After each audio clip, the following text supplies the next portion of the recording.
भगवद गीता तृष्णा से विनाश तक। अब तक हमने समझा कि एडिक्शन कैसे बनती है, लेकिन अब प्रश्न यह है, एक साधारण इच्छा डिजायर धीरे धीरे एडिक्शन कैसे बन जाती है। इसका उत्तर आज से लगभग 5000 वर्ष पहले भगवान श्री कृष्ण ने अर्जुन को दिया था। भगवद गीता के दूसरे अध्याय में एक अत्यंत प्रसिद्ध श्लोक है, ध्यायतो विषयान् पुंसः संगस्तेषुपजायते संगात् संजायते कामः कामात् क्रोधे अभिजायते। और आगे, क्रोधादिभवति सम्मोह सम्मोहात् स्मृति विभ्रमः स्मृतिभ्रांश बुद्धिनाशः बुद्धिनाशत् प्रणश्यति। और अब इसे आधुनिक न्यूरोसाइंस की भाषा में समझते हैं। पहला चरण है ध्यायते विषयान्, यानी किसी वस्तु के बारे में बार बार सोचना। मान लीजिए आपने YouTube पर एक शॉर्ट वीडियो देखे, अब दिमाग उसे याद करता रहता है, फिर मन कहता है एक बार और देख लेते, एक बार और देख लेते हैं। यहीं से अगला चरण शुरू होता है, संग यानी अटैचमेंट। अब वह चीज केवल पसंद नहीं रही, जरूरत जैसी लगने लगी। फिर आती है कामना, क्रेविंग। अब उसे पाने की तीव्र इच्छा होती है। यदि वह मिल जाए तो थोड़ी देर खुशी, यदि न मिले तो क्या होता है, क्रोध, चिड़चिड़ापन, बेचैनी, रेस्टलेसनेस। इसके बाद आता है सम्मोह, यानी विवेक धुंधला पड़ जाता है। व्यक्ति बहाने बनाने लगता है, बस आज ही, बस आखिरी बार। यही एडिक्शन जीतने लगती है। फिर आता है स्मृति भ्रंश, यानी व्यक्ति भूल जाता है कि उसने पहले कितनी बार नुकसान उठाया था। और अंत में बुद्धिनाश। अब निर्णय लेने की क्षमता कमजोर हो जाती है। दोस्तों, क्या आश्चर्य की बात नहीं है? आज न्यूरोसाइंस इसी पूरी प्रक्रिया को डोपामिन रिवार्ड लूप कहती है।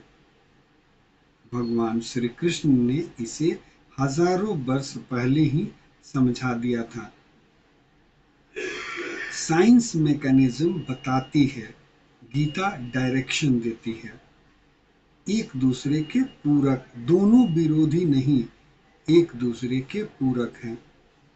इसलिए हर एडिक्शन की शुरुआत पदार्थ से नहीं होती, विचार से होती है। अपने विचारों की रक्षा करना अपने भविष्य की रक्षा करना है।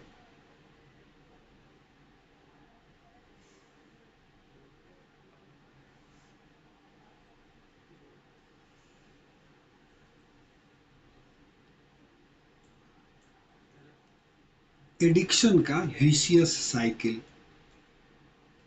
अब आइए इस चक्र को समझते हैं, जिसमें करोड़ों लोग फंसे हुए हैं। इसे कहते हैं the vicious cycle of addiction.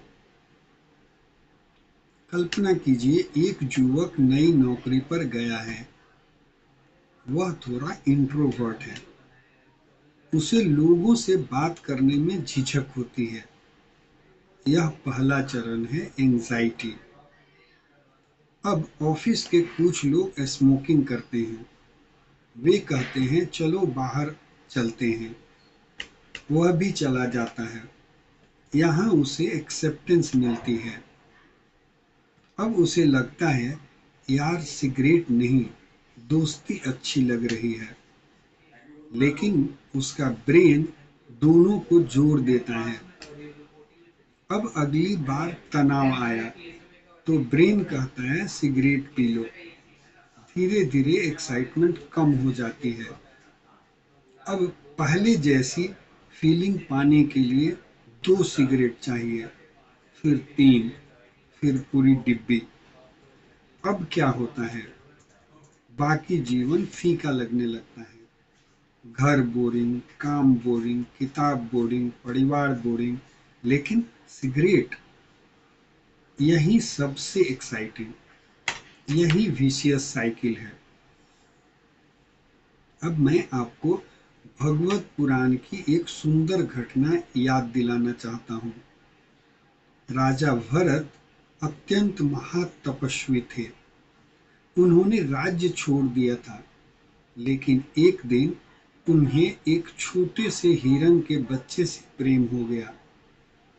धीरे धीरे उनका पूरा ध्यान भगवान से हटकर उसी हिरण पर आ गया। अंत समय में उनके मन में भगवान नहीं, हिरण था। और शास्त्र कहते हैं अगले जन्म में वे हिरण बने। यह कहानी हमें क्या सिखाती है? समस्या हिरण नहीं था, समस्या थी अटैचमेंट का इतना बढ़ जाना कि जीवन का केंद्र बदल गया। आज हिरन की जगह फोन हो सकता है, मनी हो सकता है, रिलेशनशिप हो सकता है, गेमिंग हो सकती है। जब कोई एक चीज पूरे जीवन का केंद्र बन जाए तो वही एडिक्शन बनने लगती है। इसलिए प्रश्न यह नहीं कि आपके पास क्या है, प्रश्न है क्या वही चीज आपको ओन कर रही है?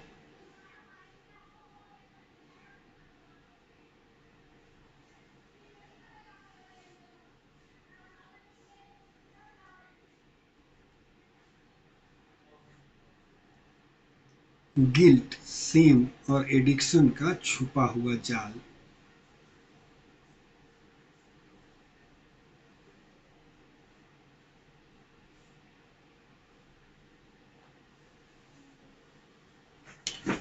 अब हम एडिक्शन की सबसे छुपी हुई सच्चाई पर आते हैं। बहुत से लोग सोचते हैं एडिक्शन का कारण प्लेजर है, लेकिन रिसर्च हमें बताती है कि लंबे समय बाद व्यक्ति प्लेजर से नहीं, पेन से बचने के लिए एडिक्शन करता है। और उस और इस पेन के दो बड़े, सबसे बड़े नाम हैं, गिल्ट और सेम।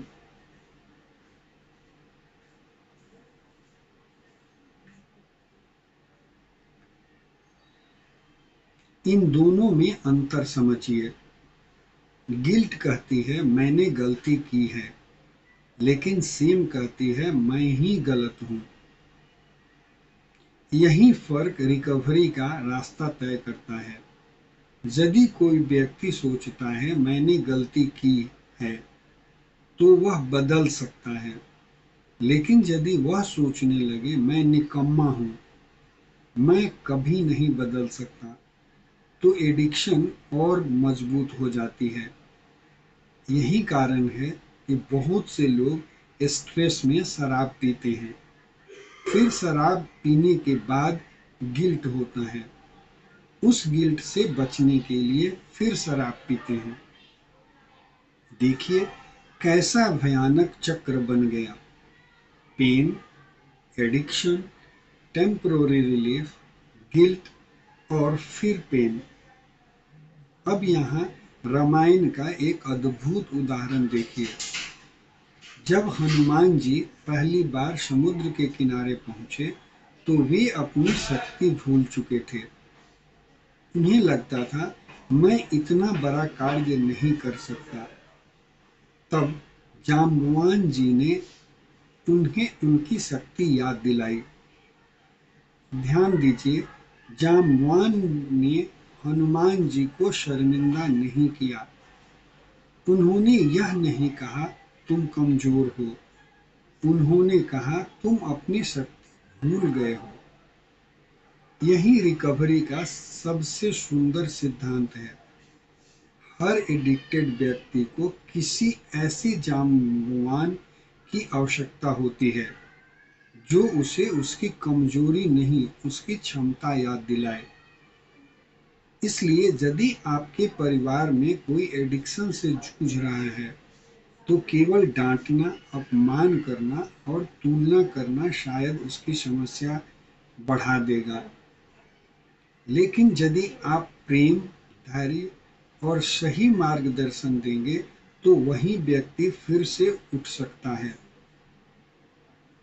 क्योंकि भगवान ने किसी भी मनुष्य को हमेशा के लिए टूटने के लिए नहीं बनाया।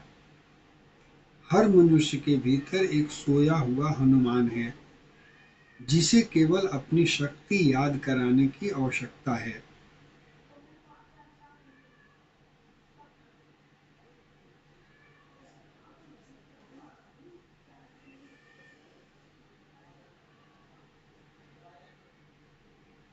एडिक्शन के फिजिकल साइंस।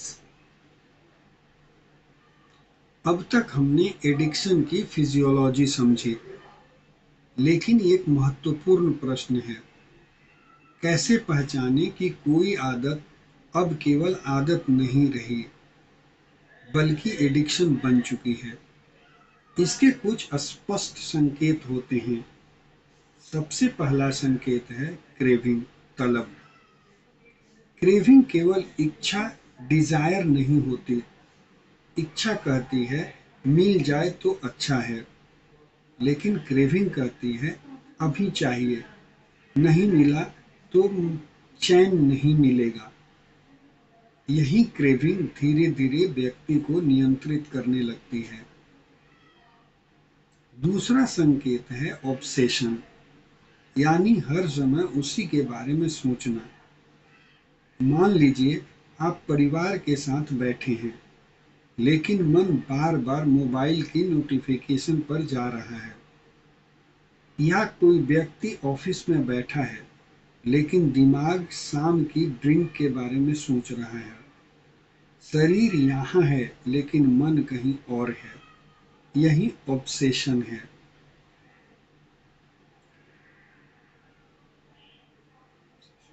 ओबेशन है।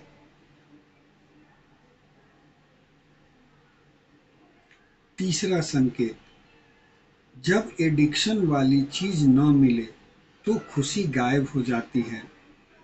ध्यान दीजिए, पहले व्यक्ति बिना उस चीज के भी खुश रह सकता था। अब वही चीज खुशी की शर्त बन गई है, यानी खुशी अब भीतर से नहीं, बाहर की वस्तु पर निर्भर हो गई है। चौथा संकेत, सोचने का दायरा छोटा हो जाना। पहले जीवन में कई सपने थे, परिवार था, दोस्त थे, सीखना था, सेवा करनी थी। अब पूरा जीवन केवल एक चीज के आसपास घूमने लगता है। यही एडिक्शन का सबसे बड़ा नुकसान है। वह केवल समय नहीं चुराती, वह जीवन की विशालता, वास्टनेस भी चुरा लेती है। और पांचवा संकेत है हर समय एंटीसिपेशन, यानी कब मिलेगा, कब शाम होगी, कब फोन हाथ में आएगा, कब ऑनलाइन जाऊंगा। ब्रेन भविष्य की उसकी एक खुशी का इंतजार करता रहता है और वर्तमान, प्रेजेंट मोमेंट धीरे धीरे खो जाता है। अब मैं भगवान बुद्ध की एक छोटी सी घटना सुनाना चाहता हूँ। एक व्यक्ति बुद्ध के पास गया और बोला, भगवान मुझे शांति नहीं मिलती। बुद्ध मुस्कुराए और बोले, तुम्हारा शरीर यहाँ बैठा है, लेकिन तुम्हारा मन हमेशा कहीं और भाग रहा है। जहाँ मन भागता है वहीं तुम्हारा बंधन है। दोस्तों, यही एडिक्शन की पहचान भी है, जहां आपका मन बिना अनुमति के बार बार भागता है। यही आपका बंधन है। इसलिए स्वयं से पूछिए, क्या मैं अपनी आदतों का मालिक हूँ या मेरी आदतें मेरी मालिक बन चुकी हैं?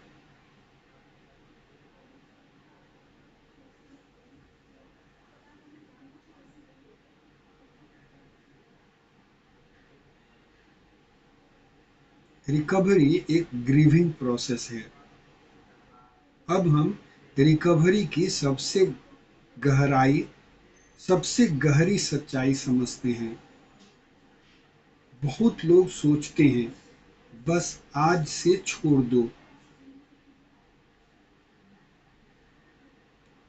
लेकिन यदि रिकवरी इतनी आसान होती तो दुनिया में कोई एडिक्टेड व्यक्ति बचता ही नहीं। असल में एडिक्शन छोड़ना केवल कोई आदत छोड़ना नहीं है, यह एक शोक ग्रीविंग की प्रक्रिया है। सुनकर शायद आश्चर्य हो, लेकिन सोचिए, यदि कोई व्यक्ति 10 साल तक हर तनाव में सिगरेट पीता रहा, तो सिगरेट केवल निकोटीन नहीं रही, वह उसका साथी बन गई, स्ट्रेस का सहारा बन गई, अकेलापन का मित्र बन गई। अब जब वह उसे छोड़ता है तो दिमाग को ऐसा लगता है जैसे कोई अपना छूट गया हो। इसलिए रिकवरी के दौरान व्यक्ति सैडनेस, इरिटेबिलिटी, गिल्ट, लोनलीनेस और एम्प्टीनेस महसूस कर सकता है। यह कमजोरी नहीं है, यह हीलिंग का हिस्सा है। यह बिल्कुल वैसा ही है जैसे श्री राम का वनवास। अयोध्या छोड़ना आसान नहीं था। राजमहल, परिवार, सुविधाएं सब पीछे छूट गया। लेकिन यदि श्री राम पुराने महल को पकड़कर ही बैठे रहते तो क्या रामायण आगे बढ़ती? नहीं। नई यात्रा तभी शुरू हुई जब उन्होंने पुराने को स्वीकार करके छोड़ा। रिकवरी भी यही है। पुरानी आदत छोड़ते समय मन बार बार पीछे जाएगा, लेकिन धीरे धीरे एक नया जीवन जन्म लेगा। मॉडर्न साइकोलॉजी कहती है, रिकवरी में 5 भावनाएं अक्सर आती हैं। डिनायल, इनकार, एंगर, गुस्सा, बार्गेनिंग, समझौता करने की कोशिश, सैडनेस, दुख, एक्सेप्टेंस, स्वीकार। यही स्टेज शोक में भी आती है। इसलिए यदि रिकवरी कठिन लग रही है तो इसका अर्थ यह नहीं कि आप असफल हो रहे हैं। इसका अर्थ है आपका ब्रेन एक नई जिंदगी सीख रहा है, और नई जिंदगी सीखने में समय लगता है।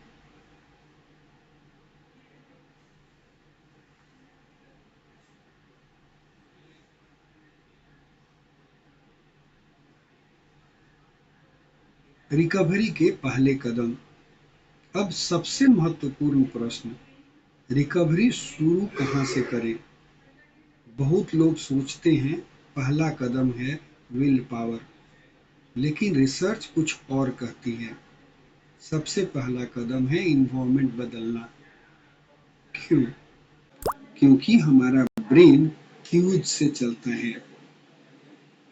यदि हर शाम वही दोस्त, वही जगह, वही रूटीन, तो रिलैप्स की संभावना बढ़ जाती है।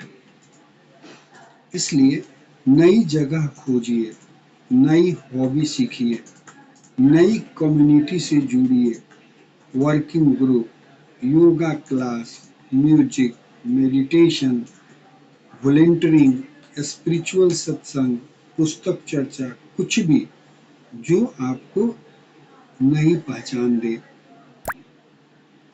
अब यहाँ महाभारत का एक अत्यंत सुंदर प्रसंग याद आता है। जब अर्जुन युद्ध भूमि में टूट गए तो श्री कृष्ण ने सबसे पहले क्या किया? क्या उन्होंने कहा कमजोर मत बनो?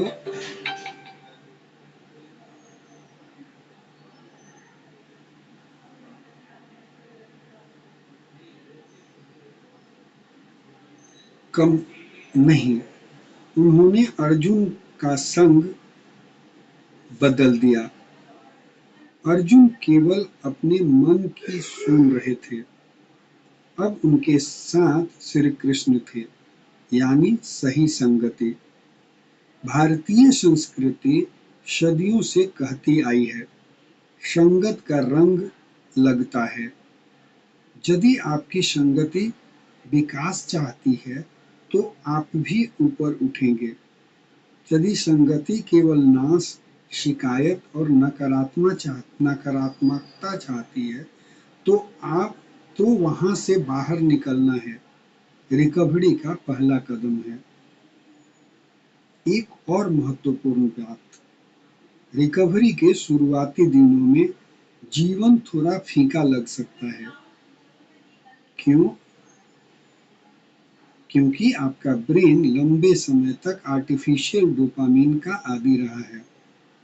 अब वह प्राकृतिक आनंद को फिर से पहचानना सीख रहा है।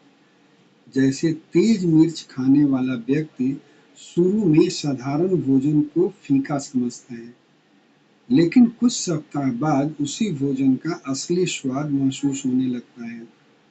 वैसे ही रिकवरी में भी धैर्य चाहिए।